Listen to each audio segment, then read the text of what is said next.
그래서 보시겠습니다. 우리가 살다 보면요, 참 많은 걸 경험합니다. 신앙인으로서, 교회 다니시는 분으로서, 그리고 거듭난 성도로서 어떤 것이 옳고 그른지는 이미 여러분들과 저는 알고 있을 줄로 믿습니다. 그런데 세상이 그렇게 내버려두지 않잖아요. 세상에 나가서 살다 보시면, 기업하시면, 경영하시면, 가정에서도 참 많은 부분들 부딪힙니다. 세상이 맞느냐, 따라가겠느냐, 아니면 성경 말씀을 보겠느냐. 여러분의 해결책은 어디 있습니까? 그 중간이십니까? 성경 말씀에 근데 중간은 없습니다. yes 아니면 no입니다. 오늘 말씀 보시면요, 전도서 7장 말씀은 상당히 위대한 역설의 장입니다. 어떤 것이 맞고 어떤 것이 옳은 것인지 세상에서 말하는 지혜와 하나님께서 말하는 지혜는 분명히 부딪힙니다. 자, 첫 번째 말씀 보시겠습니다. 전도서 7장 1절 말씀 먼저 같이 보시겠습니다. 7장 1절입니다. 같이 한 번 더 봉독하십니다. 시작. 좋은 이름이 좋은 기름보다 낫고 출생하는 날보다 나으며. 아멘. 첫째, 좋은 이름이 좋은 기름보다 낫고. 좋은 이름이 좋은 기름보다 낫고. 여러분, 첫 번째 구절 보시면요, 이름과 기름 두 가지가 보입니다. 이름과 기름, 이해가 안 가시죠?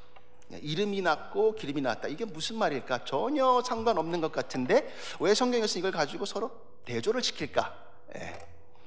한번 보시기 바랍니다. 제가 한번 히브리의 어떤 의미를 찾아봤어요. 히브리 민족의 기름이 뭘까?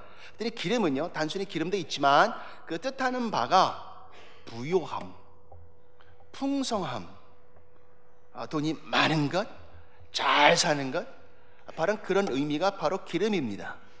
그럼 이름은 우리가 잘 알고 있습니다. 이름이라는 것은 하나님께서 나에게 허락하시는 것처럼 어떤 인격과 인성과 존재의 가치, 이런 것, 어떻게 사는지, 그것이 내 이름 가운데 나타나서 표현해 주십니다. 성경 말씀은 분명히 선포하십니다. 너희들 추구할 것은, 인생 가운데 있는 것은 너희들이 잘 먹고 잘 사는 것이 아니라 너희가 지금 이 세상에 있는 것은 왜 사는지, 무엇으로 어떻게 해서 맞게 사는 것인지 그것을 알으라고 선포하십니다. 무엇보다 중요한 것은 이름입니다. 이름입니다. 여러분 한번 생각해 보십시오. 갑자기 한 사건, 가장 대표적인 사건 신약에서 떠오르지 아니하십니까? 향유, 옥합 깨트린 사건. 누굽니까? 혹시 모르십니까? 처음 들어보셨나요? 마리아입니다. 마리아입니다. 마리아 사건은 아마 누구나 다 아실 것입니다. 주님께서 마리아 집에 오셨습니다. 같이 거니시고 산책도 하셨을지도 모릅니다. 생각은 그렇습니다. 근데 같이 교제하시면서 있는 그 순간에 어느 순간 마리아가 주님께 오더니, 예수님께 오더니 향유 옥합을 깨트려서 몸에 부었습니다. 예수님께. 여러분, 그게 어떤 사건으로 비추어지십니까? 그때 제자들 반응 보시지 않으셨습니까? 야, 이 여자야, 정신 나갔냐? 네가 이거를 팔면 도대체 얼마나 많은 사람들이 잘 먹고 잘 살 수가 있는데 어떻게 그걸 지금 깨가지고 갖다 버릴 수가 있냐? 예수님 몸에 다 볼 수가 있느냐? 조금만 붓지. 이 향유 옥합 사건은요, 당시에 그 제자들한테 굉장히 어짠게, 기분 나쁘게, 아주 불편하게 만들었습니다. 이 그 사건입니다. 향유 옥합이 뭔가 한번 찾아봤어요. 그랬더니 일꾼이 하루 일을 합니다. 하루 품삯이 있습니다. 근데 그 하루 품삯에 300배랍니다. 꽤 많은 돈이죠. 그거 하나가 있으면 300명은 그냥 먹을 수 있다는 얘기란 말이죠. 당시에 300명. 근데 그걸 깼단 말입니다. 그럼 막 뭐라고 하니까 주님께서 말씀하세요. 아니야 얘들아, 그러지 마.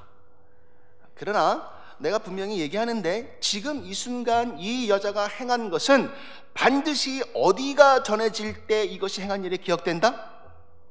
무슨 일입니까? 아멘, 복음입니다. 복음입니다.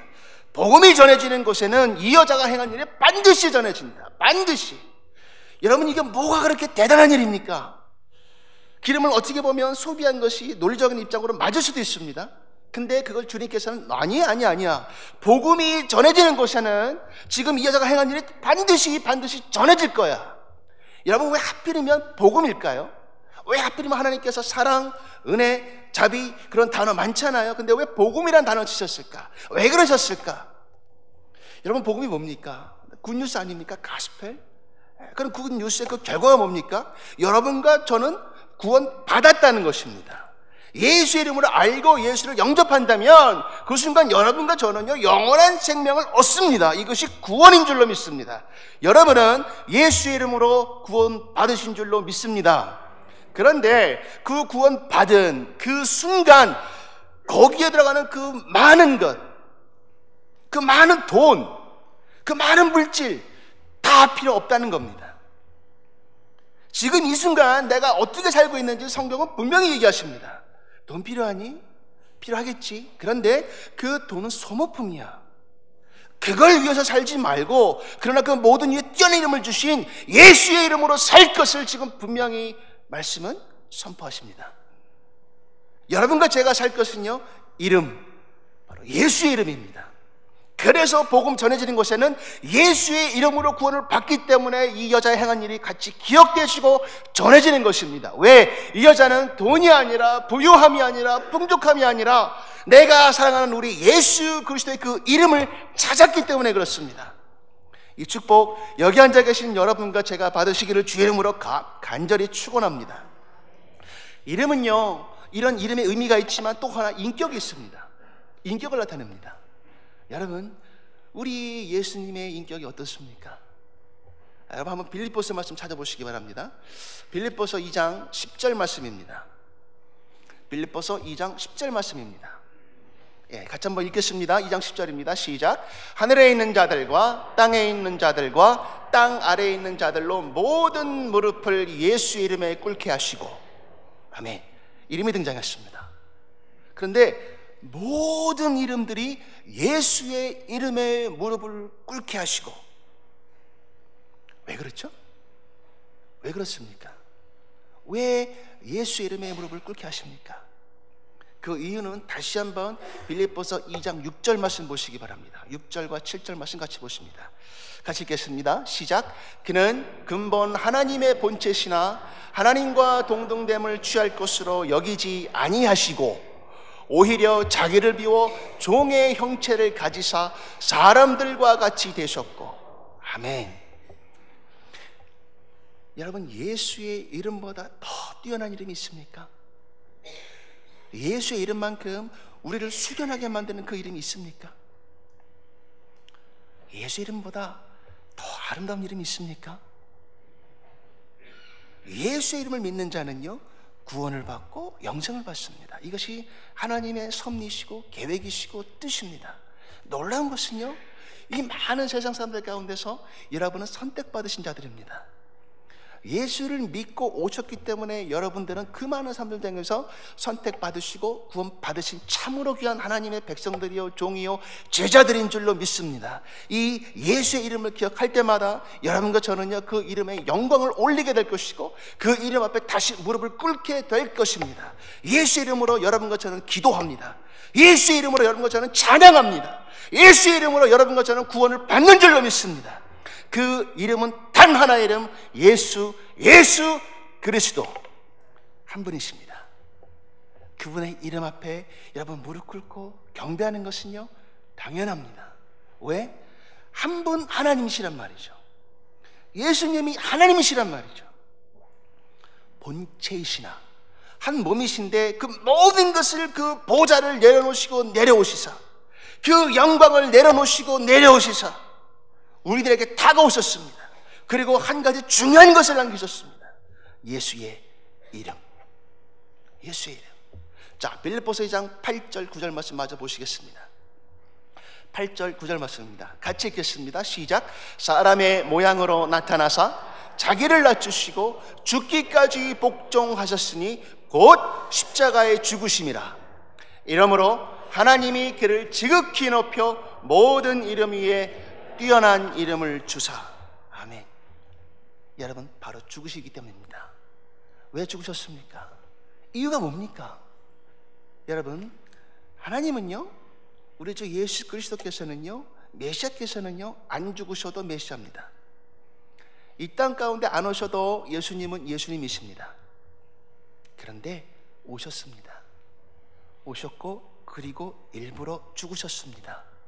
죽기 위해서 오신 그분이 바로 예수님이십니다. 왜 죽으셨습니까? 저 사람 위해서? 이 사람 위해서? 바로 나를 위해서입니다. 여러분, 예수님은요 공동체의 하나님이십니다. 그러나 분명히 먼저 해결하실 것은 여러분과 저는 예수를 먼저 1대1로 만나고 영접하셔야 합니다.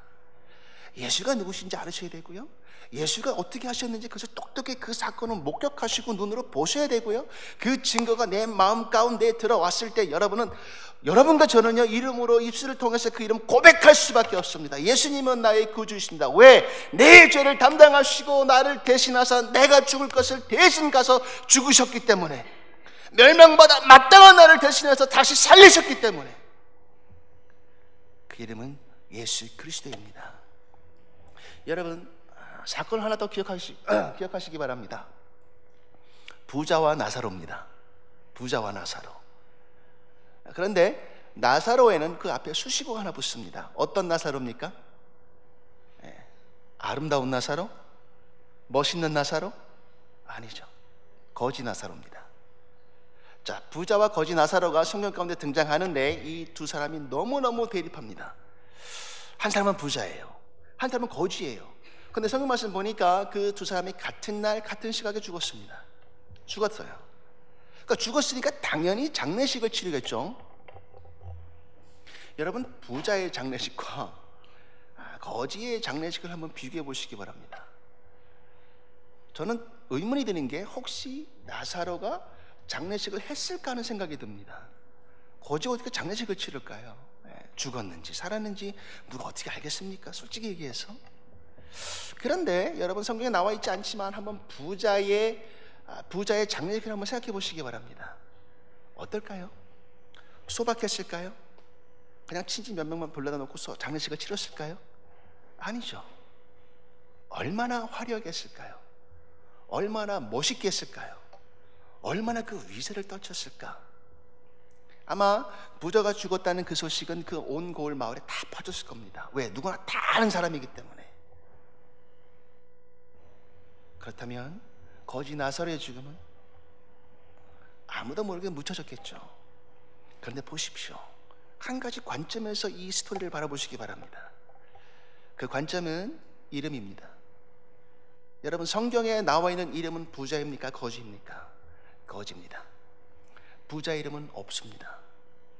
그렇다면 왜 하나님께서는 성경 말씀에 나사로를 지어 넣으셨을까?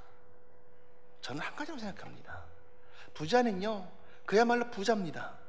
이 부자가 어떻게 살았는지, 부자라고 해서 나쁜 것이 아닙니다. 돈이 많다고 해서 죄 받는 것이 아닙니다. 그런데 중요한 것은 그 부를 위해서, 그 돈을 추구한 물질만을 위해서 살았다는 그 사람, 이름이 없습니다. 근데 거지 나사로는 이름이 있단 말입니다. 여러분, 혹시 나사로의 이름의 뜻을 아십니까? God is my help. 하나님은 나의 도움이시다. 이게 나사로의 뜻이란 말이죠. 살기 힘들었습니다. 구걸해야 됩니다. 사람들이 무시합니다. 누구나 멀리 가고 친구 되고 싶지 아니합니다. 그런데 이 사람 이름을 보니까 하나님은 나의 도움이시란 말이죠. 내가 어떻게 살건 빈곤하건 핍절하건 어떤 삶을 살든지 간에 이 환경과 상황 가운데 내가 가진 것을 보지 않냐고 그 이름을 구하겠다. 그 이름은 여호와 하나님. 그 이름을 구하는 자는 이름을 다시 받게 됩니다. 요한계시록 보시면요 재미있는 사건이 벌어집니다. 뭐냐면 요한계시록 20장입니다. 거기 보시면 생명책이 나오고요, 다른 책들이 나옵니다. 하나는 생명책이고 하나는 다른 책들이란 말이죠. 그런데 그 생명책에는 이름들이 들어가 있어요. 그 이름은 무슨 이름입니까? 하나님의 이름을 믿는 그 이름들. 여기 앉아 계신 여러분들은 여러분들의 이름, 저의 이름은 그 생명책에 기록되어져 있는 줄로 믿습니다. 왜냐하면 예수의 이름으로 구원 받았기 때문에. 그리고 사시면서 여러분이 사시는 그 삶은 예수의 이름을 구하는 삶, 하나님과 함께 동행하는 삶, 무엇이 맞고 틀린지 말씀으로 판단 기준을 세우는 그 삶, 그 삶을 사시는 줄로 믿습니다.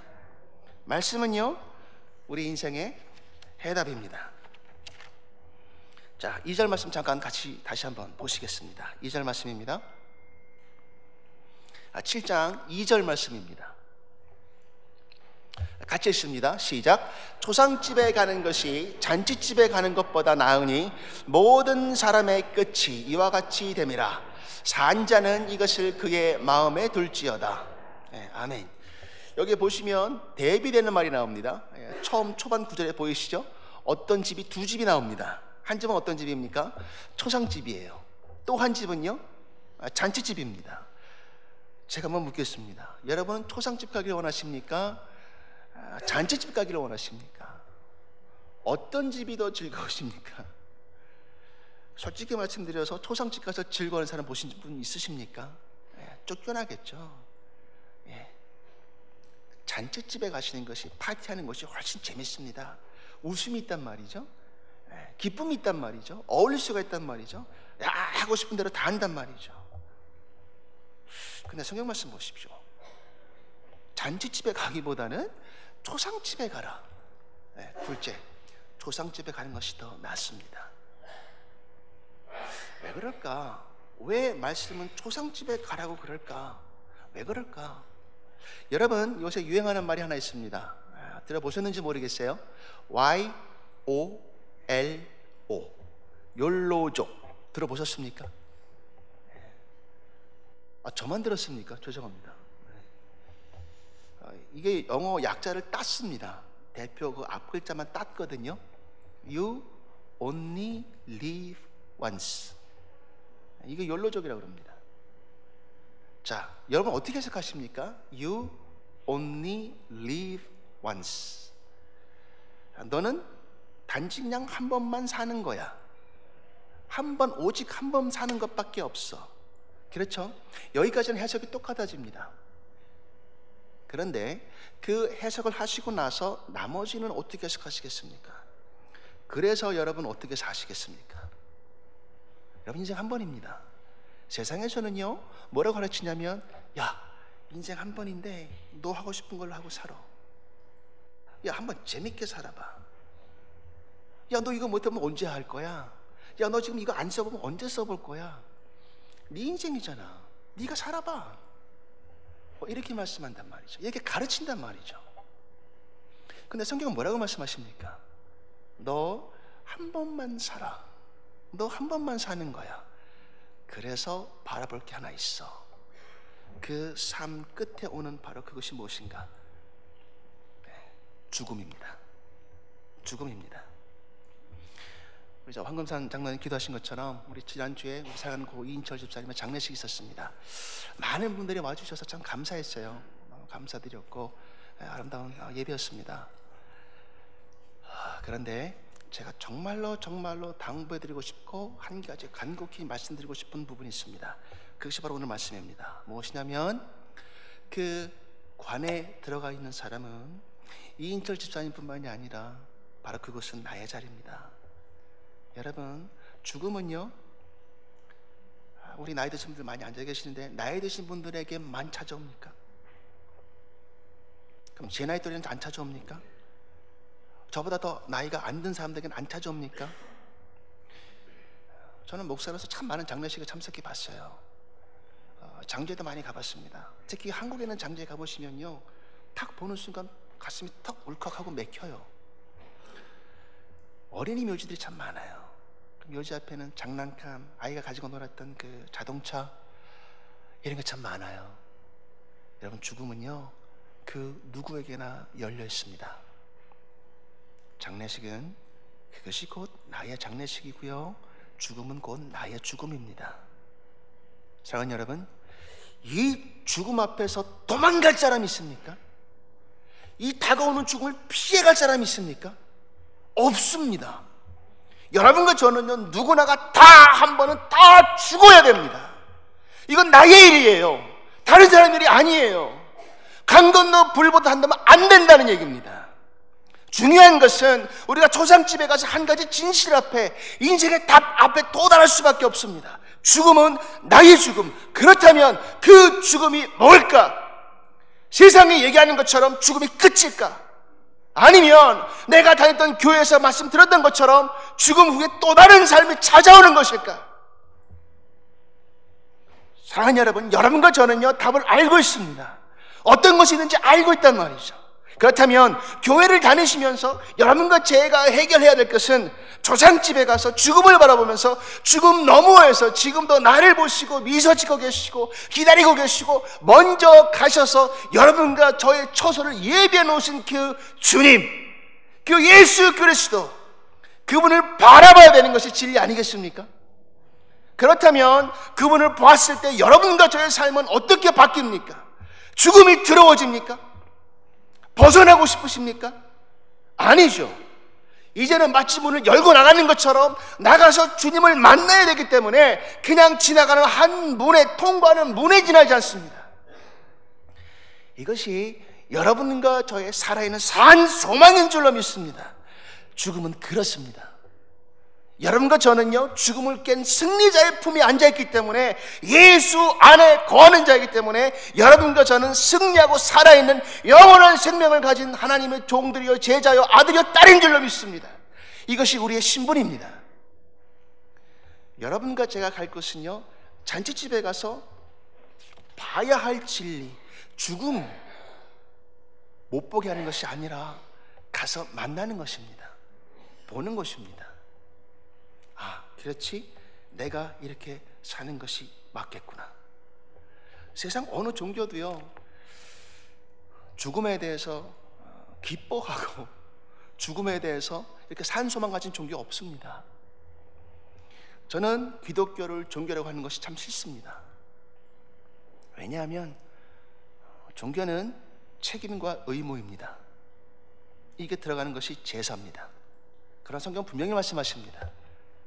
제사, 순종이 제사보다 낫고 순종은 은혜입니다. 순종은 내 마음 가운데서 나오는 겁니다.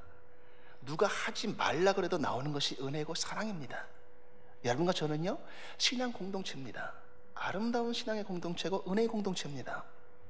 누가 시켜서 봉사원 시는 것이 절대 아닙니다. 강요해서 밀어서 하는 것이 아닙니다. 은혜가 있다면, 사랑이 있다면 내가 먼저 일어서서 자원하는 것이, 이것이 우리들의 교회 믿음의 공동체인 줄로 믿습니다. 말씀은 우리 인생의 해답입니다. 셋째, 슬픔이 웃음보다 낫고. 3절 말씀 다시 한번 보시겠습니다. 슬픔이 웃음보다 나음은 얼굴에 근심하는 것이 마음에 유익하기 때문이라. 아멘. 자, 초대 뭐라고 나옵니까? 슬픔이 웃음보다 나았다. 이상하죠? 슬픔이 웃음보다 낫다. 여러분, 웃는 게 나쁩니까? 기뻐하는 것이 나쁜 겁니까? 저도 교인들 가운데서는요 막 웃으실 때 그냥 한방 미소 지으신 분이 계세요. 저 참 좋아해요, 그런 분들을. 얼굴에 미소가 있고 흐르면서 예수의 향기가 나요. 저도 웃는 거 참 좋아합니다. 그냥 웃습니까? 저는요 막 우아하하 이러고 막 그냥 계속 막 크게 웃어버려요. 그럼 막 속에 있는 게 다 나오는 것 같아요. 여러분, 웃으시기 바랍니다. 웃으시고 또 웃으시기 바랍니다.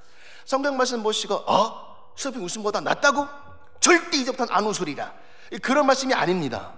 웃음은요 미소가 있고 위로와 평안을 주는 것이 너무너무 좋은 것입니다. 그런데 성경은 왜 웃음보다 슬픔이 낫다고 합니까?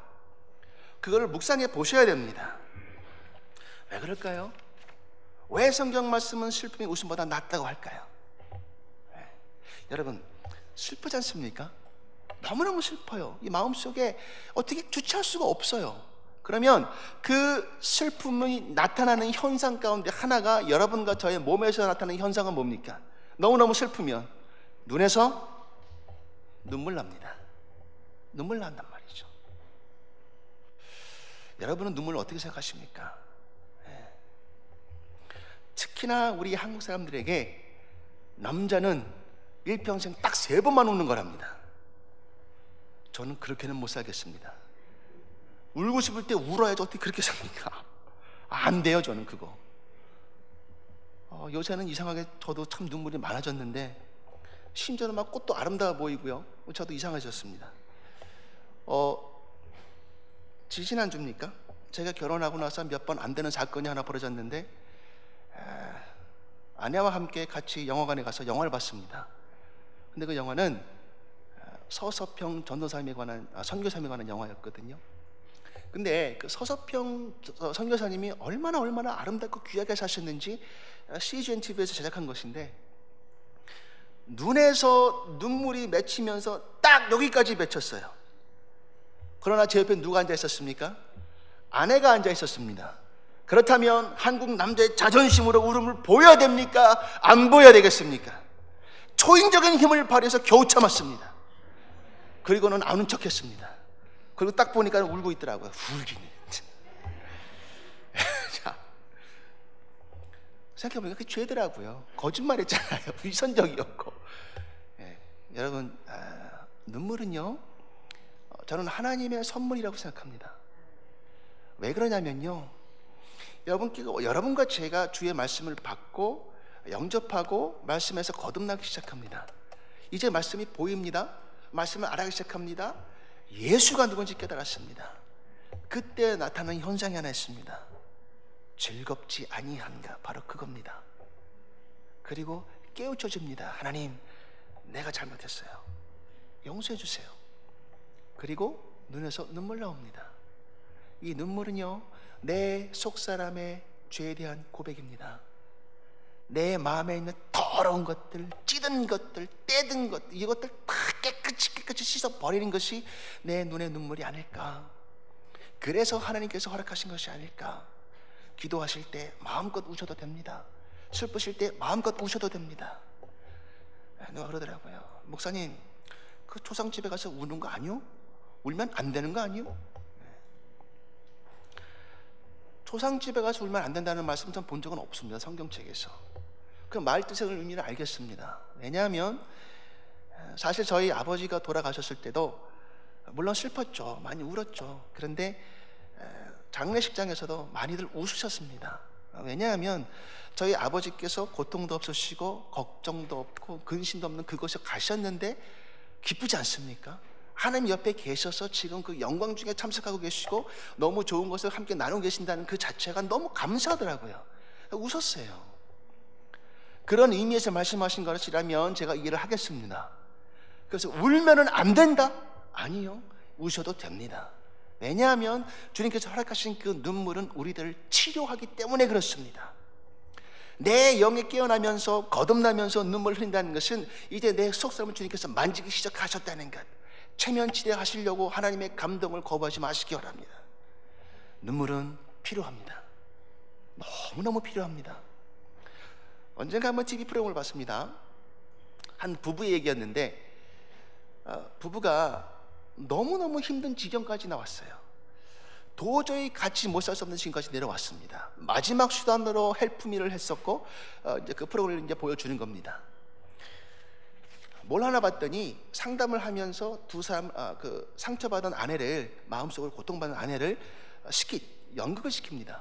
근데 과거에 있었던 일, 남편의 대역, 부모님의 대역 하면서 얘기를 시켜요.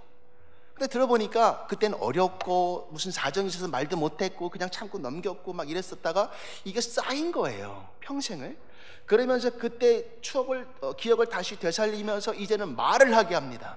말을 하면서 벌어지는 것이 뭐냐면 얼마나 처음부터 끝까지 우는지 모르겠어요. 슬픔 때문에 계속 웁니다. 계속 울어요. 그리고 나중에 인터뷰합니다. 그리고 나서 울던 여자가 웃으면서 인터뷰합니다.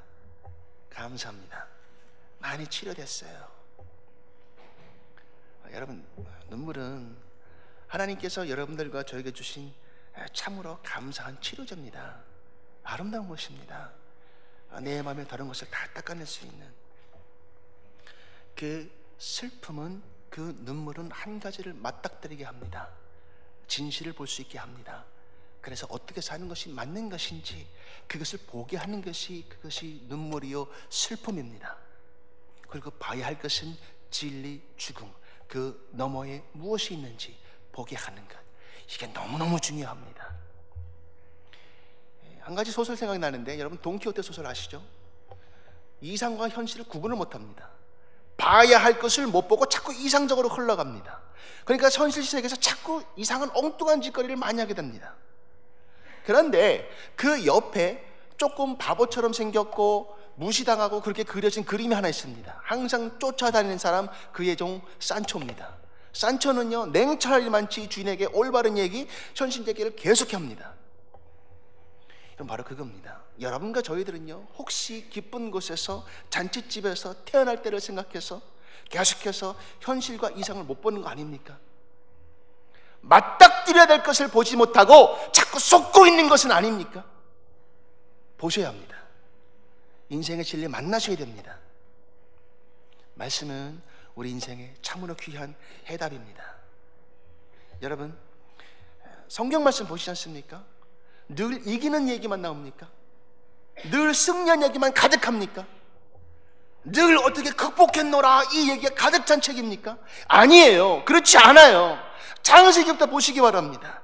추잡한 얘기, 입에 올리기 싫은 얘기, 사람을 어떻게 저럴 수가 있지? 이게 사람 맞아? 야, 어떻게 성경에 이런 사건을 기록해놨을까? 에이, 쳐다보기 싫어. 여러분, 그런 사건이 가득한 것이 성경책이란 말이죠. 그러나 그것이 기록되어진 이유가 있습니다. 그것이 곧 나의 실수입니다. 우리가 영웅으로 보는 다윗, 이삭, 아브라함, 모세, 이 모든 사람들의 얘기가 곧 여러분과 저의 얘기란 말입니다. 여러분과 저는요, 슬픔 속에 직면하고 고통 속에 빠지고 혼란 가운데 빠집니다. 그러나 그 진리를 만난다면 이제 다시 딛고 일어설 수 있도록 그 예수 그리스도 말씀을 만날 수만 있다면 그 슬픔 딛고 일어설 수가 있습니다. 말씀은 여러분과 저의 인생의 해답입니다. 마지막 넷째, 8절 말씀 같이 한번 보시겠습니다. 8절 말씀입니다. 같이 읽습니다. 시작. 일의 끝이 시작보다 낫고 참는 마음이 교만한 마음보다 나으니. 아멘. 자, 두 단어 보입니다. 역시 역설입니다. 하나는 끝이고요, 하나는 시작이에요. 하나는 시작이고 하나는 끝입니다. 두 가지는 맺어질래 맺을 수 없는 짝입니다. 그런데 성경 말씀 보시면 우리가 봤을 때는 시작이 중요하지 않을까? 천리길도 한 걸음부터 참 중요한 거거든요. 그런데 성경 말씀의 선포는 다릅니다. 끝이 낫다. 끝을 잘 맺어라. 끝을 추구해라.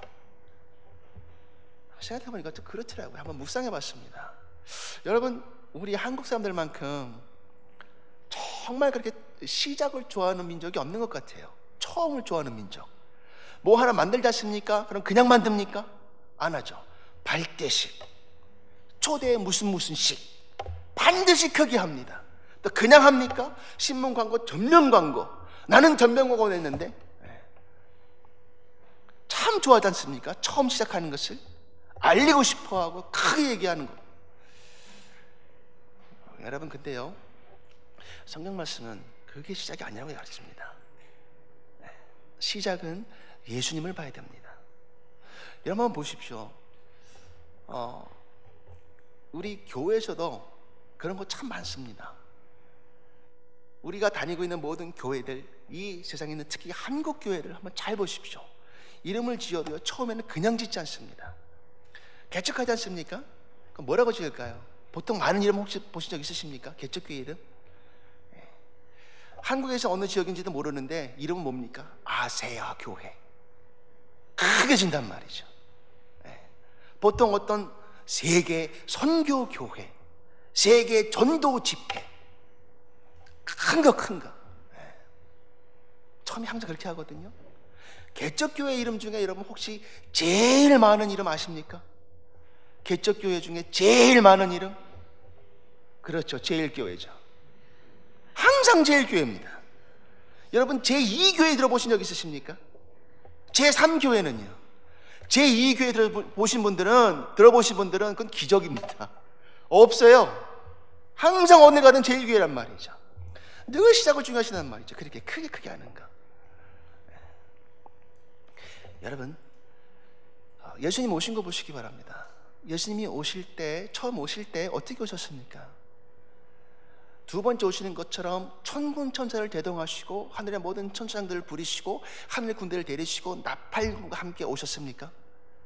앞으로 오실 주님은 그렇게 오실 것입니다. 그런데 첫 번째 오실 때는요, 그렇게 안 오셨습니다. 조용하게 아무도 모르는 곳에서 마곡간에서. 근데 그분은 12명을 만드셨고요, 12명의 제자를 통해서 500명을 만드셨고요, 그 500명을 통해서 세상 세 곳에 지금도 막강한 영향을 끼치고 있는 그 복음을 전파하신 분이십니다. 이게 예수님의 방법입니다. 천국 보십시오. 천국을 뭐라고 비유하십니까? 겨자씨. 겨자씨가 큽니까? 무슨 요만해가지고 좁쌀처럼 보이지도 않아요. 정말 작아요. 근데 시작은 겨자씨와 같으나 그 나중은 어떻게 됩니까? 여러분, 천국을 내 생각으로 매주할 수 있으십니까? 한번 재보실 수 있으시겠어요? 사이즈가 얼마 되는지, 얼마나 많이 들어가는지. 하나님의 방법은 바로 그와 같습니다. 시작이 거창하다 그래서, 작다 그래서, 아니요, 그 끝은 하나님께서 하실 줄로 믿습니다. 그 끝 가운데, 그 끝에 오시는 그분을 여러분 반드시 만나셔야 됩니다. 꼭 보셔야 됩니다. 여러분, 여러분들과 저의 말씀, 신앙 고백 중에 가장 중요한 말이 하나 있어요. 할렐루야라는 말입니다. 할렐루야. 오늘 일부에서 말씀드렸지만 많은 부분들 오늘 제가 계속해서 할렐루야라는 단어를 많이 집어넣었습니다.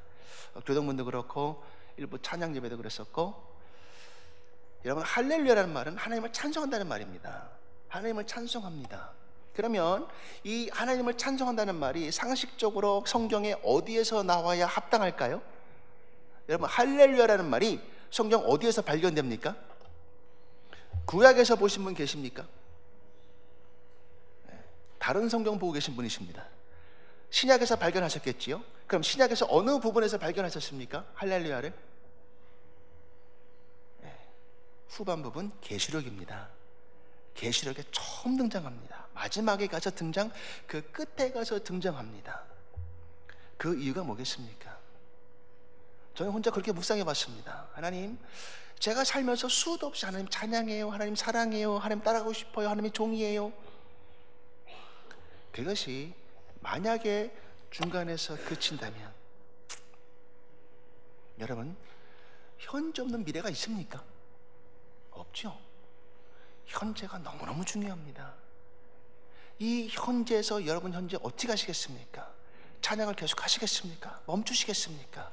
이 현재가 쌓이고 시간이 흘러가다 보면 그것이 곧 끝입니다. 끝은 지금 현재 여러분과 제가 만들어 가셔야 합니다. 여러분, 핸델의 할렐루야 있지 않습니까? 할렐루야 제가 참 좋아하는데, 저는 그렇습니다. 개인적으로 핸델의 하이라이트 부분, 2부 마지막, 핸델 마지막의 그 부분, 2부의 마지막 할렐루야가 아닐까? 저는 그렇게 생각합니다. 여러분, 한번 계시록에 있는 말씀 보시기 바랍니다. 계시록 19장 1절 말씀부터 한번 보시기 바랍니다. 계시록 19장 1절입니다. 같이 읽습니다. 시작. 이 일 후에 내가 들으니 하늘의 허다한 무리에 큰 음성 같은 것이 있어 이르되 할렐루야, 구원과 영광과 능력이 우리 하나님께 있도다. 2절 말씀 보십니다. 그의 심판은 참되고 의로운지라 음행으로 땅을 더럽게 한 큰 음녀들을 심판하사 자기 종들의 피를 그 음녀의 손에 갚으셨도다 하고, 1절 말씀 보면요, 뭐라고 나옵니까? 많은 허다한 큰 무리의 음성이 있어서 하나님을 경배합니다. 찬양합니다. 그리고 그 끝에는 반드시 하나 사건이 등장하는데, 심판의 사건입니다. 역사적으로요, 마치 어둠이 빛을 이기는 것 같고 집어삼키는 것 같고 악이 선을 집어삼키듯이 이기는 것 같고 많은 일들이 지금도 벌어지고 있습니다. 성경 말씀대로 사면 마치 손해보는 것 같고 지르는 것 같고 세상의 조롱과 바보 소리를 듣기 마련입니다. 그런데 중요한 것은 하나님께서 그 끝에 오시사 심판하신다는 것, 모든 악에 대해서는 승리하신다는 것, 그 끝은 하나님의 것인 줄로 믿습니다. 그 끝 가운데 가실 때 여러분과 저는 우리의 이름을 예수 안에 넣으셔야 됩니다. 그래야 승리합니다. 그것이 신앙생활입니다. 많은 무리가 있거든요. 한번 음악적으로 생각해 보십시오. 허다 많은 무리가 경배합니다. 하나님께 있도다, 하나님께 있도다. 영광과 존귀와 권세와 능력이 하나님께 있도다. 그리고 2절 말씀 보십시오. 뭐라고 나옵니까? 24장로가 등장합니다. 3절 말씀에 24장로 한번 보실까요? 자, 두 번째로 할렐루야 하니 그 연기가 셋으로 올라가더라. 그 연기는 무슨 연기입니까? 기도입니다. 계시록에 보시는 연기는 기도입니다. 그리고 4절 말씀 보십니다. 또 24 장로와 네 생물이 엎드려 보좌에 앉으신 하나님께 경배하여 이르되 아멘 할렐루야 하니. 1절과 4절 말씀 보지 않습니까? 한번 그렇게 묵상해 봐서 한번 생각해 보십시오. 허다한 큰 무리가 천국에서 하나님께 경배를 드립니다. 얼마나 멋있습니까? 아름답습니까? 영광스럽습니까? 막 흥분돼요. 야, 저기 나도 끼고 싶다. 근데 그 허다한 무리의 찬양이 끝나고 나서 뽑혀져 나온 사람이 있습니다. 몇 명입니까? 24명. 24명이 나와서 다시 주님께 경배합니다. 24명의 합창이 다시 또 시작됩니다. 여러분 보시지 않습니까? 오페라 같은 거 보셔도 커다란 큰 합창단 부를 때 몇 명 나와서 부르는 그 합창, 귀를 집중해야 되지 않습니까? 그 24 장로가 끝나고 나서 다시 네 생물 등장하고 또 얘기합니다. 보좌에 앉으신 하나님께 경배하며 이르되 영광 할렐루야. 그 24명 끝나고 나서 또 다시 네 생물 등장해서 경배합니다. 사중창이 아닐까? 얼마나 기가 막힐까? 얼마나 멋있을까? 이것이 피크, 하이라이트가 아닐까 생각합니다. 사랑하는 여러분, 그렇게 한번 생각해 보시기 바랍니다. 할렐루야, 하나님을 찬양한다는 말은 그 끝에 하는 말인데 그 끝 가운데 고백하는 말은 바로 하이라이트, 나의 포르테시모, 가장 강조할 부분입니다. 마지막으로 말씀드리겠습니다. 여러분의 지금 포르테시모는, 하이라이트는 지나갔습니까? 지금이십니까? 아니면 다가옵니까? 여러분의 그 끝은 어떻게 맡기시겠습니까? 하나님께 맡기시겠습니까? 아니면 내가 주관해 나가겠습니까? 여러분의 끝은 예수 그리스도 그 존귀하신 이름 안에 있는 줄로 믿습니다. 말씀은 여러분과 저 인생의 해답입니다. 기도하시겠습니다.